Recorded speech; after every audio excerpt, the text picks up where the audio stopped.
bata sa piling ni nanay.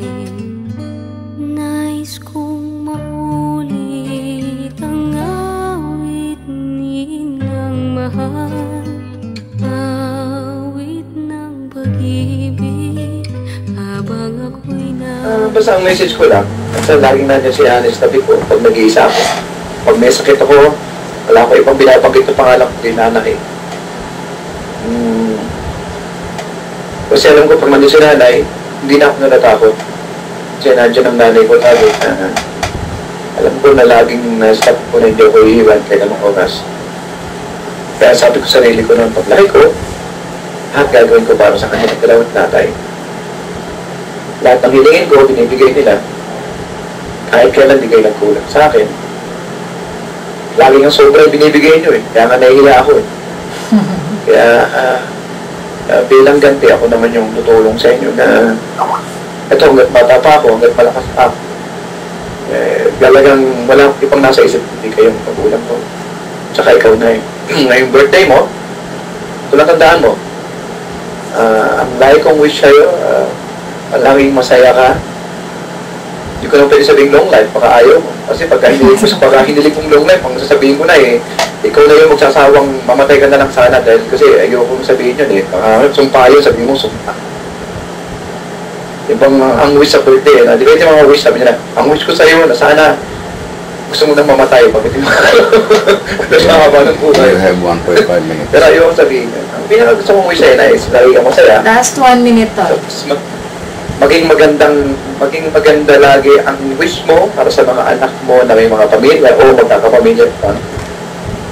At matupad lahat yung mga pangarap mo para sa amin, para sa inyo ni tatay. At pagkatapos,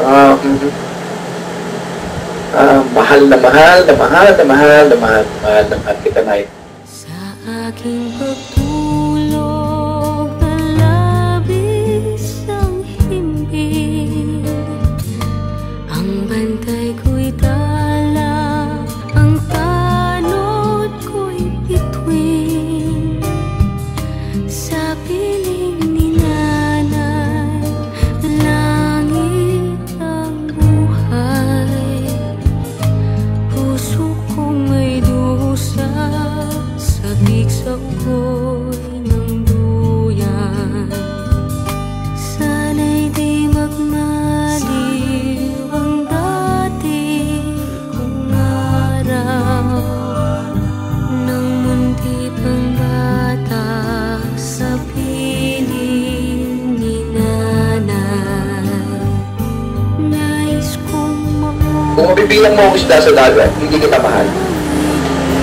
Okay? Kung mawawala ng tubig ang dagat, hindi kita mahal. Kung mauubos ng bituin sa langit, hindi kita mahal. Wow. Okay? Sarap. So, ibig sabihin nun, posibleng mangyari na hindi kita mahalin. Okay? At Okay na. walang ibang magpapasaya sa puso ko kung di kayo magkulang po, ikaw tayo laging masaya. Okay? Sabi ko sa inyo, kulang pa ang mga binigay nyo sa akin. Kulang pa ang mga ibibigay ko sa inyo sa ginawa nyo sa akin mula nung bata ako. Lagi kayong nandyan. Hindi ko, ayun kong sabihin to, tumakapag ko, pero nararamdaman ko na parang ako'y paborito nyo eh.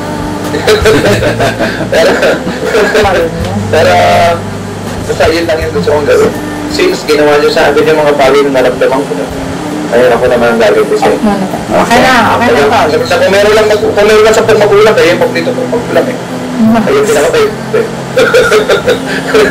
Pero wala eh, kayo lang talaga nag-iisa. Ibig sabihin lang nun, kayo nag-iisa, wala nang ibang magulang na mamahalin sa puso ko. At kung meron man akong magulang na magiging magulang ko ulit, kayo tuturuan niyo ako paano mahal. At kung paano, naramdaman ko yun ang gusto kong lumaki sa puso ko. Sa life ko nilalagay sa puso ko. Kapag nasa ginawa ko yun. Tapos siguro ganun talaga na sa tukusan na may meron talaga isa sa mga talaga siguro ganun talaga sa mga anak niyo talaga siguro meron hindi naging masaya. Okay? Mahal na mahal ko kayo. Happy birthday. Okay? Okay.